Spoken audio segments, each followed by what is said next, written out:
Because what I've seen out here today is a bunch of factions that really believe that it is an existential make or break moment for them and their parties. Let's take a look at Israel's left and what's driving turnout there. We were seeing in the initial run-up to the elections that at least 80% of them were really riled up to go and vote. Why? What's on the menu if they don't? Well, right now, the two main leftist parties, that would be Meretz and Labor, are hovering around the electoral threshold. Their voters know that if they don't get out and vote, well, that means their parties might cease to exist entirely, and the left as a political force in Israel might disappear for at least a generation. But when we're talking about existential threats, that's, to the left at least, it's not just the existence of their parties, but also their beliefs. Every single left-wing voter we spoke to today said that they were absolutely terrified of the rise of the hardliners on the right, particularly at Ben Gvir. They said democracy's in danger. They wrung their hands and screamed about fascism, and they believe the sky is falling if a right-wing government with Ben Gvir comes to pass. Now, on the right, you also have people that are driven by a sense of existential terror. You have the religious right, the Haredi parties, who for the past year or so have had no political power whatsoever, and they've seen costs of living gone up, they've seen their draft exemptions threatened, and so on and so forth. They don't want to be left out in the cold of the next government either, because that means they're seeing an existential threat. Then you have Ben Gvir and the hardline right themselves. When we're talking about existential threats, every single Ben Gvir voter that I have spoken to over the past few months have cited more or less one thing and one thing only: those massive riots last year. They say there's an existential threat to Israeli Jews in Israel itself, and Ben Gvir is the only one they trust to bring an iron fist down on that segment of the population. All these factors together, this abject terror each and every one of these Israeli parties has for other Israeli parties or sectors of Israeli society, is driving people to the polls in a frenzied and fevered pitch.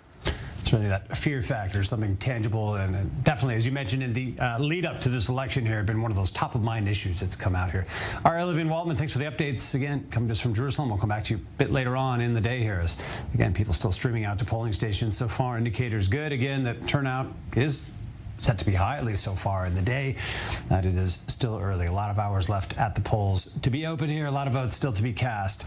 Coming back in the studio with our guests here in the meantime to continue some of the discussion. Ariel touches on this, and I come back to Shani just before the break. Kind of had to cut you as we were moving on here, but Ariel brings up this point again, some of the fear factor driven voting that we see right now. And I've seen some of these campaign posters that are feeding exactly towards that, or leaning on people's fears of the other side. Hey, they're coming to vote, so you better come out to vote. You're touching on some of this, talking about some of the more radical elements in the spectrum here. How big is that the driver at this point? I mean, as we've touched on already a bit here? I think we need to take a systemic look at this question. It's true that when you get to an election, disagreements feel a lot more acute. And you're a lot more fearful for perhaps the other side winning, and you find yourself objecting to their policies more and more. That's normal. What's not healthy in a democracy is that sense of existential dread, that in a democracy you have to be able not only to win an election but also to lose an election. The fear, justified or not, that losing an election is an actual loss of existence, is an unrecoverable defeat, is a way that democracy begins to fall apart. We're seeing this process appear in a number of advanced democracies, not only in Israel.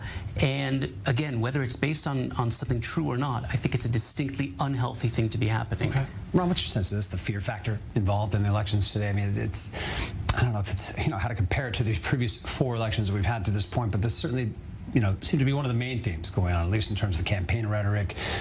Is that problematic? Is it going to bring the numbers to where they should be in terms of turnout? What's your sense of that? I agree, actually, with the fact that that's not very healthy, and I'll try to explain.